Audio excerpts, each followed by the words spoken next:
Wala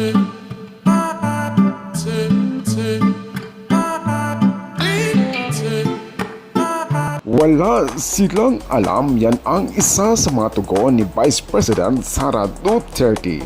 Magandang araw sa inyong lahat. Narito muli ang ating latest update kay Vice President Sara Duterte.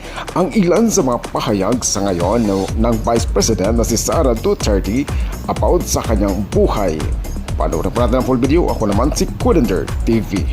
Nakakahiya sa buong mundo na ang Philippine National Police natin, who by the way has intelligence funds, hindi alam ang mga pangyayari sa ating bansa.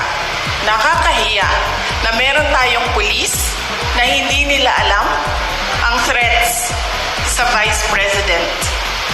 Nakakahiya yan, ma'am. Huwag sila magsasalita ng ganyan kasi nagpapakita yan ng incompetence ng Philippine National Police. Dapat dyan, kung ako po ay Presidente, Secretary ng DILG, Chief ng PNP, ang sagot dyan ay, let us sit down and investigate the alleged threats so that we will know if these are true or not. Yan ang tanong. Ayan ang sagot dapat ng tamang tao. Yung tao na tama mag-isip, yan ang sinasagot dapat.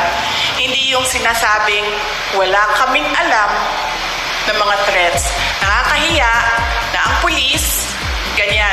So, ibig sabihin, ang dami nilang walang alam ng mga pangyayari.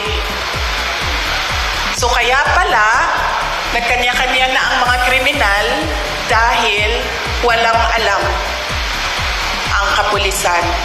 Nakakahiya para sa Pilipinas na naririnig na ang pulis natin ganyan magsalita. I would